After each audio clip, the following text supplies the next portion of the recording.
Kerala Malappuram bypass road பக்கத்தில் இருக்கிற tea கடை ஒன்று தீப்பிடிச்சு எரிய ஆரம்பிச்சதும் அடுத்தடுத்த 2 சிலிண்டர்கள் வெடித்து பெரிய அளவில் தீ விபத்து ஏற்பட்டிருக்குன்னு தீ விபத்து செய்தி ஒன்று மலப்புரம் தீயணைப்பு நிலையத்துக்கு வந்து விபத்தின் வீரியத்தை புரிஞ்சுக்கிட்ட மலப்புரம் தீயணைப்பு வீரர்கள் உடனே அருகில் உள்ள திரூர் தீயணைப்பு நிலையத்துக்கும் தகவல் தெரிவித்து 3க்கும் மேற்பட்ட வாகனத்தோட அங்கே தீ அணைக்கிற வேலையை ஆரம்பிச்சிட்டாங்க. கடையில் எப்பவுமே எளிதில் தீ பற்றக்கூடிய பொருட்களான எண்ணெய் போன்ற பொருட்களே அதிகம் இருக்கு. அதனாலதான் தீ மலமளவென எரிய ஆரம்பிச்சிருக்கு போல.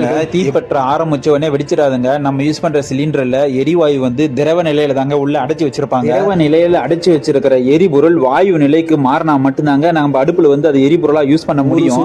திரவ எரிபொருள் வாயு நிலைக்கு மாறும் பொழுது 270 இருந்து 300 மடங்கு விரிவடை நிகழ்வு இயல்பாகவே அறை வெப்பநிலையிலேயே நிகழ்கின்ற சுத்தி வெப்பநிலை அதிகமாகும் பொழுது உள்ள திரவ நிலையில் இருக்கிற எரிபொருள் வாயு நிலைக்கு வேகமாக விரிவடைஞ்சு அதனுடைய இயல்பு நிலையை தாங்க முடியாத அளவுக்கு இன்டர்னல் கம்ப்ரஷன் அதிகமாகும் போது தாங்க வெடிச்சு விபத்து.